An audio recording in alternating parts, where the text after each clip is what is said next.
नमस्कार, economy today में आप सभी का स्वागत। आपके साथ मैं हूं मुकुल शर्मा। कारोबार जगत की तमाम खबरों से आपको रूबरू कराएंगे, लेकिन सबसे पहले नजर डालते हैं आज की टॉप लाइंस पर। आम जनता को मिली महंगाई से राहत, खुदरा और थोक महंगाई दर में आई कमी। 6 वर्षों के निचले स्तर पर पहुंची खुदरा महंगाई दर। सब्जियों, दालों, अनाज और दूध की कीमतों में गिरावट। वैश्विक बाजारों में आर्थिक अनिश्चितताओं के बावजूद 2024-25 में करीब 821 अरब डॉलर की वस्तुओं और सेवाओं का निर्यात। सालाना आधार पर 5.5% की वृद्धि। वित्त वर्ष 2023-24 में आंकड़ा 773 अरब डॉलर रहा था। जानी मानी फूड डिलीवरी कंपनी स्विगी ने प्रोफेशनल सर्विसेज सेगमेंट में एंट्री करते हुए एआई पावर नया प्लेटफॉर्म पिंक किया लॉन्च। उपयोगकर्ताओं को हेल्थ एक्सपर्ट्स, फाइनेंशियल एडवाइजर जैसी कई प्रोफेशनल सर्विसेज की मिलेगी सुविधा। और सप्ताह के तीसरे कारोबारी दिन आज गिरावट के साथ खुले भारतीय शेयर बाजार। कल कारोबार के आखिर में हरे निशान के साथ बंद हुए थे सेंसेक्स और निफ्टी।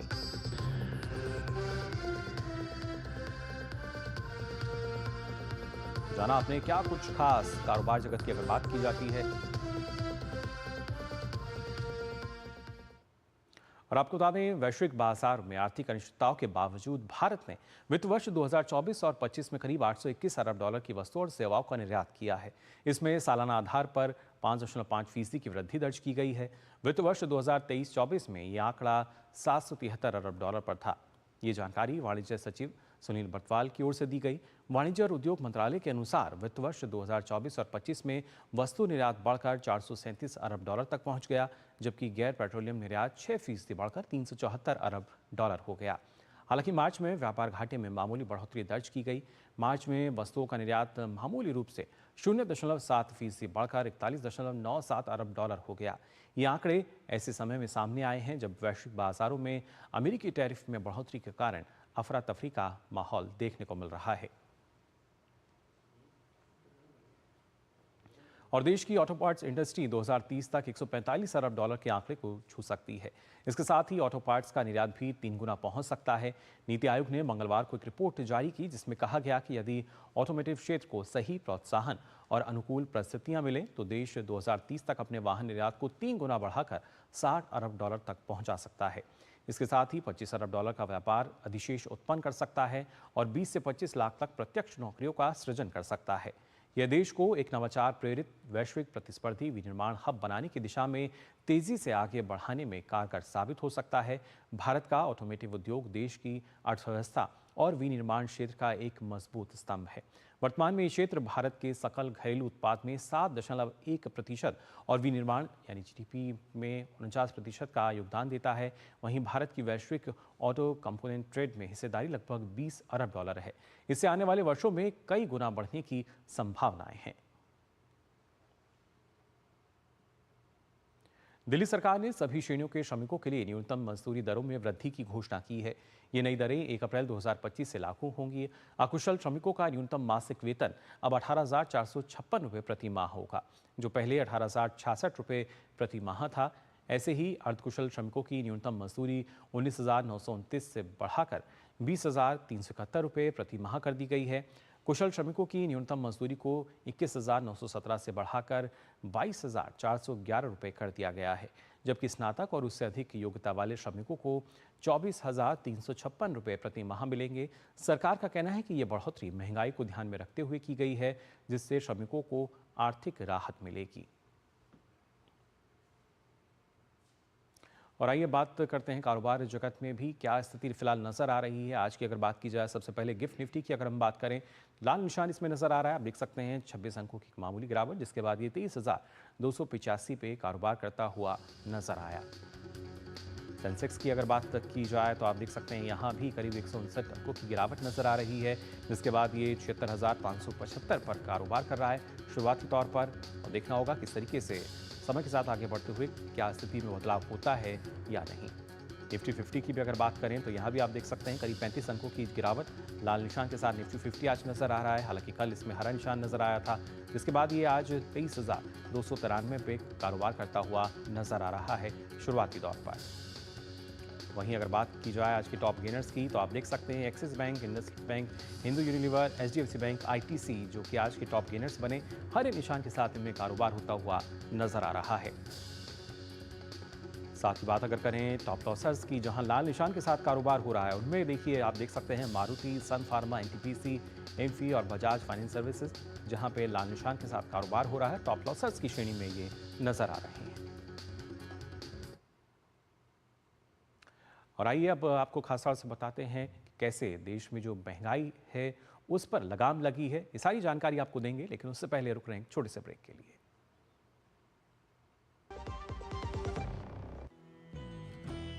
प्रिय बाबा साहेब अम्बेडकर, आज हम भारतवासी आपका हर सपना सच कर रहे हैं। बिना भेदभाव अपने SC/ST वर्ग के भाई बहनों का जीवन आसान बना रहे हैं। उनको मुफ्त इलाज पहुंचा रहे हैं। खेती में उनका साथ निभा रहे हैं। पढ़ाई के लिए स्कॉलरशिप पहुंचा है। जो अवसर की राह तक रहे थे, उन्हें पूरे मौके दिला रहे हैं। उन्हें इनोवेशन में पार्टनर बना रहे हैं। बाबा साहेब, हम प्रधानमंत्री नरेंद्र मोदी के नेतृत्व में इस 135वीं जन्म जयंती पर आपके बताए रास्ते पर चलने का संकल्प और मजबूत करते हैं। जब धरती चीर कर निकलता है लोहे का पत्थर और मिलता है मोंगिया के जोश से, फिर तपता है, पिघलता है और बनता है फौलाद। अब होता है सरिया सारी खूबियों के साथ। मोंगिया स्टील, मजबूत देश का मजबूत सरिया। जो लक्ष्य चुना था समझ आने लगा है। GLA यूनिवर्सिटी, उच्च लक्ष्य की निश्चित प्राप्ति।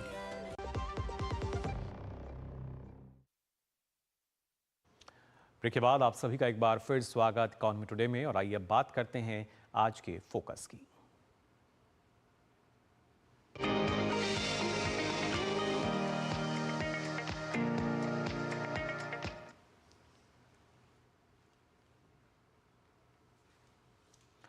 आज के फोकस में खासतौर से बात हम कर रहे हैं जो महंगाई घटी है उसको लेकर। आम जनता को राहत मिली है। जो बास्केट है इसमें ज़्यादा सामान आपको नजर आएगा, क्योंकि महंगाई जो है, फिर चाहे खुदरा दर की बात की जाए या थोक दर की, उसमें गिरावट दर्ज की गई है। खुदरा महंगाई जो है, आपको बता दें, 6 वर्षों के निचले स्तर पर ये पहुंच गई है। 2019 का जो स्तर था उससे अगर तुलना की जाए, खासतौर से मार्च में जो खुदरा महंगाई दर की जब हम बात कर रहे हैं तो ये घटकर 3.34% अब हो चुकी है। और जैसा हमने आपको बताया कि अगर 6 वर्ष की जब हम बात कर रहे हैं, अगस्त 2019 की अगर बात की जाए तो आप देख सकते हैं अगस्त 2019 के बाद ये सबसे निचला स्तर है इसका। यानी कैसे लगातार इस पर जो नकेल है वो कसी गई है, लगाम लगी है। और वहीं खाद्य महंगाई दर की भी अगर बात की जाए तो ये भी धीमी होकर आप देख सकते हैं 2.69% हो चुकी है। साथ ही साथ अगर इसकी बात हम करें तो ये नवंबर 2021 के बाद इसका भी ये सबसे निचला स्तर है। यानी कैसे देखिए लगातार जो बदलाव है वो नज़र आ रहा है। जो महंगाई है उस पर नकेल कसी जा रही है। और अब महंगाई दर कम होने के बाद सब्जियों, दालों, अनाज की बात की जाए, दूध की बात की जाए तो इनकी कीमतों में जो गिरावट है वो दर्ज की गई है, जो कि एक बड़ा कारण माना जा रहा है इस महंगाई दर की गिरावट पर, जिस वजह से महंगाई दर घटी है। इसके साथ साथ आपको बता दें अगर बात की जाए थोक महंगाई दर की, उसमें भी देखिए ये भी गिरावट दर्ज की गई है करीब 2.05 की। एक तरीके से इसमें भी हम देख पा रहे हैं जो कि गिरावट हुई है। यानी थोक और इसके साथ साथ खुदरा दोनों ही घटी हैं। और हालांकि इससे पहले भी जब RBI द्वारा MPC की बैठक हुई थी उसमें भी महंगाई का जो पूर्वानुमान था उसको 4.2% से घटाकर 4% किया गया था। और उसी का जो असर है वो भी फिलहाल हम देख सकते हैं। लेकिन अब जो महंगाई दर है वो कम हो चुकी है। आम जनता के लिए एक राहत की बात है। इसका असर किस तरह का नजर आएगा, और पिछले 6 महीनों की अगर बात की जाए, देखिए किस तरीके से जो महंगाई दर है वो नजर आई है।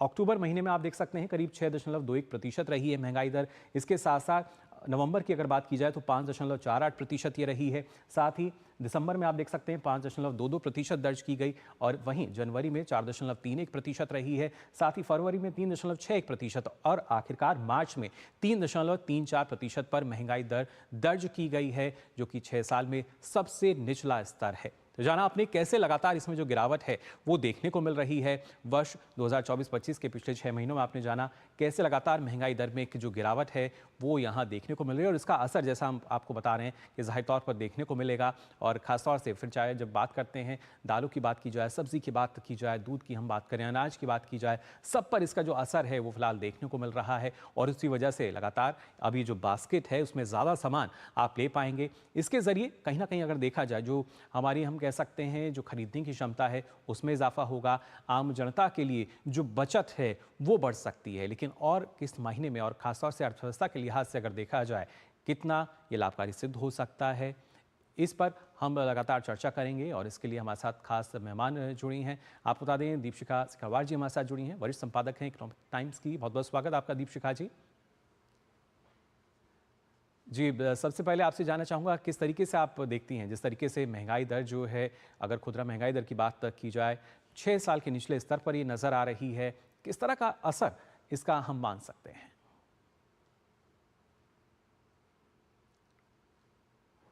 धन्यवाद। देखिए, ये एक बहुत समय से रिजर्व बैंक सरकार की तरफ से बहुत प्रयास किया जा रहा था कि मुद्रास्फीति को कम किया जाए, इसकी दर को कम किया जाए। और ये जो मेजर्स थे, ये जो प्रयास थे, वो अब नज़र आ रहे हैं, उनका असर जो है वो निकल कर आ रहा है। जी। तो और ख़ास तौर पे अगर आप देखें कि ये जो गिरावट आई है, ये फूड जो है ख़ास तौर से वेजिटेबल सब्जियां जो हैं, फूड इन्फ्लेशन, उसकी वजह से ये गिरावट आई है दर में। जी। तो ये एक अच्छा इंडिकेशन है अर्थव्यवस्था के लिए कि महंगाई दर कम हो रही है। ऐसी रिजर्व बैंक की मॉनेटरी पॉलिसी कमिटी ने अभी 25 बेसिस पॉइंट घटाया है अपना ब्याज दर, जी। और ऐसी उम्मीद की जाती है कि अगर इन्फ्लेशन जो है नियंत्रित रहता है आगे जाकर भी, उनके जो 4% का उनका टारगेट है उससे नीचे ही रहता है, जी। तो तकरीबन 50 बेसिस पॉइंट ऐसी आशा है कि इस साल में वो ब्याज दर घटाएंगे। यानी जो तो जून में बैठक होगी उसमें रेपो रेट जो है, हम मान के चल सकते हैं कि वहाँ भी कुछ आम जनता के लिए राहत की खबर रह सकती है। उम्मीद की जाती है, जी। और दूसरा चीज़ ये है कि ऐसी उम्मीद की जा रही है कि ये जो दर है मुद्रास्फीति की, और ये घटेगी आगे चलकर। हालाँकि गर्मियों में सब्जियों के दामों में बहुत तेज़ी से बढ़ोतरी होती है, लेकिन चूँकि मॉनसून को लेके अच्छी फ़ोरकास्ट है कि ठीक-ठाक रहेगा मॉनसून, जी। लेकिन उसका स्प्रेड मतलब कितना उसका वो फैलावट उसकी कैसी होती है, उसका स्प्रेड कैसा होता है, इंटेंसिटी कैसी होती है, बहुत सारी चीज़ें उस पर निर्भर रहेंगी। हम्म। लेकिन अगर ओवरऑल देखें तो इन्फ्लेशन के, महंगाई के नज़रिए से अच्छी खबर है, और ऐसी उम्मीद की जाती है कि आगे भी ये जो मोमेंटम है ये जारी रहेगा। जी, बिल्कुल। लेकिन जब आम आदमी की, आम जनता की हम बात कर रहे हैं, तो ज़ाहिर तौर पर अच्छी खबर इसलिए कि अब बचत जो है उनकी बढ़ सकेगी, और इसके साथ-साथ क्या माना जाए, जो एक खरीदने की क्षमता है, जो परचेजिंग पावर है, क्या उसमें भी इज़ाफ़ा होता हुआ नज़र आएगा? देखिए, इन्फ्लेशन को अगर आप देखें तो ये एक तरह का टैक्स है, और ख़ास तौर से जो ऐसा टैक्स जो सबसे ज़्यादा जो है निचले स्तर, मध्यम वर्गीय, इन परिवारों को असर करता है। जी। तो जब भी महंगाई दर कम हो रही है, तो ये जो टैक्स है इसमें राहत मिल रही है आम आदमी को ख़ास तौर से। हुँ। तो ज़ाहिर-सी बात है कि उनके लिए उनका जो महीने का उनका जो ग्रोसरी बिल है, और ख़ास तौर से जहाँ हम देख रहे हैं कि फूड इन्फ्लेशन कम हुआ है, तो आपका जो महीने का ग्रोसरी बिल है, जो आपका महीने का राशन है, उसके आपका जो आउटगो जो खर्चा आप कम करते थे, जी। खर्चा करते थे, उसमें आपकी कमी आएगी। हुँ। तो उस तरह से आम आदमी के लिए ये एक राहत है, और ऐसी उम्मीद है कि अगर महंगाई दर आगे भी कम हो रही है, तो आम आदमी के लिए एक अच्छी खबर है। जी, बिल्कुल। और दीपिका जी, इसके साथ-साथ जो महँगाई दर की जब हम बात करते हैं, तो प्रोडक्शन भी इसी से जुड़ा रहता है, उत्पादन भी, क्योंकि जैसा आपने कहा कि आम आदमी जो है, जब उसकी परचेसिंग पावर बढ़ेगी, तो ज़ाहिर तौर पर एक नई डिमांड जनरेट होगी, और इस माँग को पूरा करने के लिए, उस डिमांड को पूरा करने के लिए सप्लाई को हमें बढ़ाना पड़ेगा, और सीधा असर उत्पादन पर भी है फिर। जी, बिल्कुल। अर्थव्यवस्था के एक एक बहुत बड़ा ये एक पहलू है, और बहुत सारी फैक्टर्स जो हैं इस पे निर्भर करते हैं जी। इन्फ्लेशन पर। अगर आप देखें तो भारत में एक क्रूड ऑयल जैसे है, बहुत बड़ा फैक्टर रहता है महँगाई हुँ। दर पे। उसका दाम भी विश्व के बाज़ार में गिर रहा है। तो वो भी एक बड़ा फैक्टर रहेगा आगे जाने में। तो जो कंपनियां निवेश करती हैं, वो महंगाई दर, ये और बाहर की वैश्विक परिस्थिति में कमोडिटी प्राइसेस जो है, कमोडिटीज के जो दाम है, खास तौर से क्रूड ऑयल, हम्म। ये क्रूड ऑयल जो एक बहुत बड़ा इनपुट होता है केमिकल इंडस्ट्री या बहुत सारे आपके जो घरेलू इस्तेमाल के सामान भी जैसे हैं, साबुन और ये सब जो है, इस सब में भी क्रूड के जो प्रयोग किया जाता है। इंटरमीडिएट्स होते हैं उसका इनपुट जाता है। हम्म। तो उन सब पे भी असर पड़ेगा। तो अगर जाहिर सी बात है कि डिमांड जो है, ऐसी उम्मीद की जा रही है कि ठीक ठाक रहेगी, खास तौर से लोकल डिमांड, उसको बल मिलेगा इन सारे फैक्टर्स से। तो जाहिर सी बात है कि अर्थव्यवस्था के लिए एक अच्छी खबर है। जी बिल्कुल, और ऐसे में फिस्कल डेफिसिट की भी अगर हम बात करें, क्योंकि महंगाई दर जो है हमारी वो पूरी तरीके से नियंत्रित है, उसको हम मान सकते हैं। जिस तरीके से गिरावट लगातार उसमें देखी जा रही है, फिस्कल डेफिसिट पर किस तरह का इम्पैक्ट हम मान सकते हैं? देखिए, फिस्कल डेफिसिट पे सरकार की तरफ से जो है पूरी कोशिश की गई है। पिछले कुछ सालों में आपने देखा होगा, कोविड के दौरान ज़रूर उसमें बढ़ोतरी हुई थी, लेकिन जी। उसके बाद उसको काफ़ी कंटेन करके वापस लेकर के आया गया था। फिस्कल डेफिसिट का जो मापने का एक टारगेट एक किया जाता था, उसमें भी सरकार ने बदलाव किया है जी। कि विपरीत परिस्थिति में जब आप है अर्थव्यवस्था, तो उसको किस तरह से सपोर्ट किया जा सकता है। तो वो एक फैक्टर को बदला गया। लेकिन सरकार की तरफ से फिस्कल डेफिसिट को लेकर के कोई उसमें लेट अप नहीं किया जाएगा। सरकार अपनी तरफ से जी। अगर वैश्विक परिस्थिति बहुत ज़्यादा गड़बड़ होती है तो जाहिर सी बात है कि अर्थव्यवस्था के लिए सपोर्ट मेजर्स लिए जाएंगे। लेकिन ये आर्थिक पहलू के तहत जो है, ग्रोथ को सपोर्ट करने के लिए इन्फ्लेशन जो कम हो रहा है, ये ग्रोथ को बहुत सपोर्ट मिलेगा, जी। इससे कंजम्पशन को सपोर्ट मिलेगा।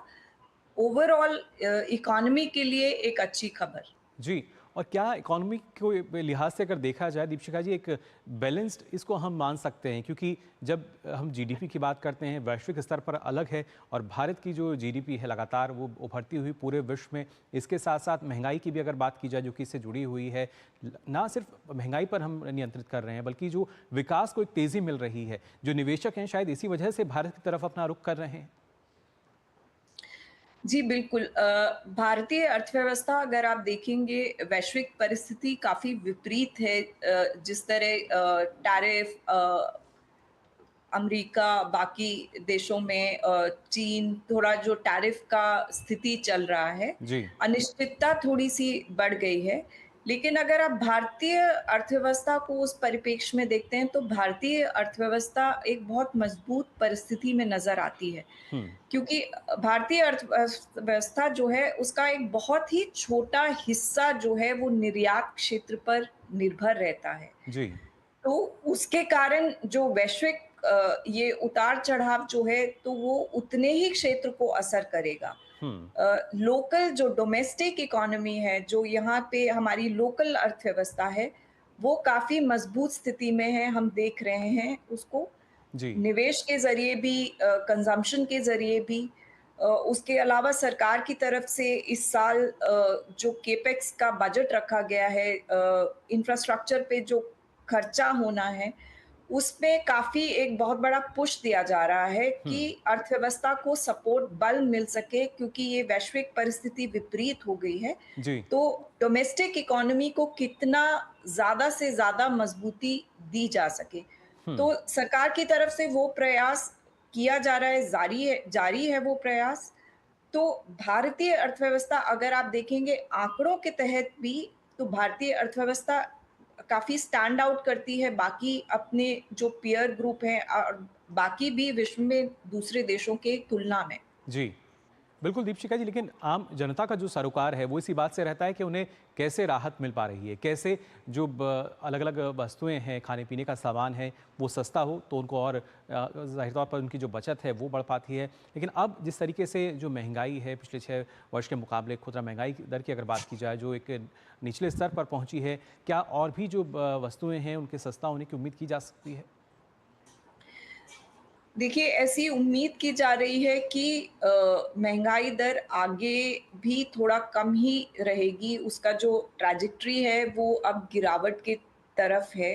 हम्म। गर्मियों में ख़ास तौर पे सब्जियों को लेकर के थोड़ा अंदेशा रहता था कि सब्जियों का दाम थोड़ा बढ़ जाता है जी। गर्मी की वजह से। ऐसी उम्मीद की जा रही है कि पिछले वर्षों की तुलना में इस बार उतनी बढ़ोतरी शायद नहीं होगी। हम्म। हालाँकि बढ़ोतरी हो रही है, जी। लेकिन ओवरऑल जो है चूँकि जैसा कि मैंने पहले कहा क्रूड ऑयल का दाम कम हो रहा है। हम्म। उसका असर भी महँगाई पर पड़ता है क्योंकि ट्रांसपोर्ट और ये सब जी। जो है बाकी जो इनपुट्स जो है केमिकल इनपुट्स जो जाते हैं बहुत सारे उत्पादों में जो घरेलू आम जनता की आपके हाउस होल्ड के इस्तेमाल के लिए होते हैं।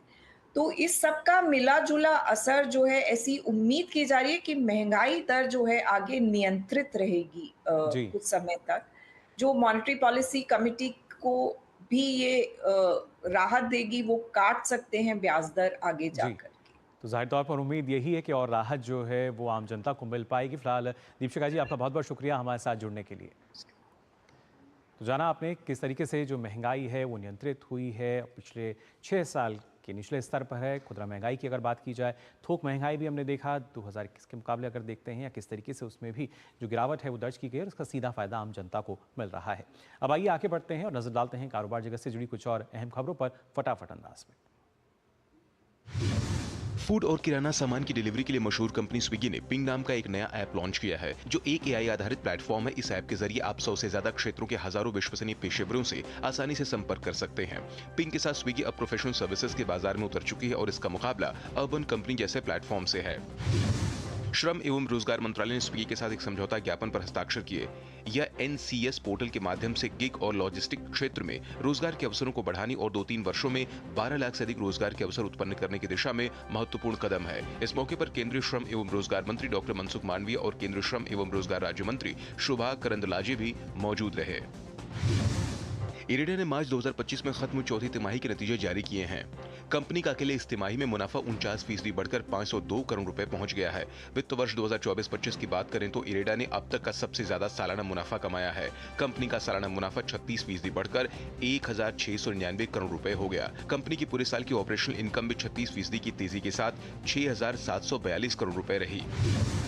नीति आयोग ने हैंड और पावर टूल सेक्टर में $25 अरब के भारत के निर्यात की रणनीति के बारे में रिपोर्ट जारी की। रिपोर्ट में बताया गया कि भारत आने वाले 10 वर्षों में टूल्स के निर्यात के जरिए $25 अरब की कमाई और करीब 35 लाख लोगों को रोजगार प्रदान कर सकता है। रिपोर्ट में घरेलू विनिर्माण को बढ़ावा देने और वैश्विक बाजारों में भारतीय उत्पादों की पहुंच बनाने के उपायों का भी जिक्र किया गया।